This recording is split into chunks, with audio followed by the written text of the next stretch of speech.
পৃথিবীতে একজন মানুষই শুধু জানতেন যে তিনি পৃথিবীতে কতদিন বাঁচবেন, সেটা হচ্ছে সাইয়েদনা আদম আলাইহিস সালাম। ওনাকে বলে দেওয়া হয়েছিল তুমি পৃথিবীতে বাঁচবে 1000 বছর। সাইয়েদনা আদমের সামনে অনেকগুলো রুহু রাখা হলো। সাইয়েদনা আদম বললেন এরা কারা? আল্লাহ বললেন তোমার বংশধর। সাইয়েদনা আদম বললেন আল্লাহ ওই যে একটা রুহু দেখা যায় এটার নাম কি?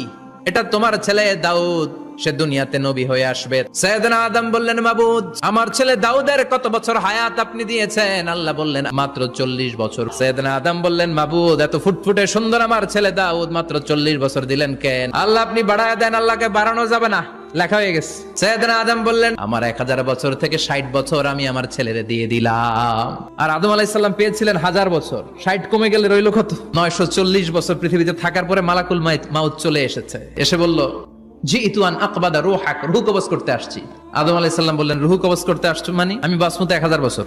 মালাকুল মাউত বললেন না না, ওই যে আগের কথা স্মরণ করেন আপনি 60 বছর দিয়ে দিয়েছিলেন। কয় না আমি দেই নাই।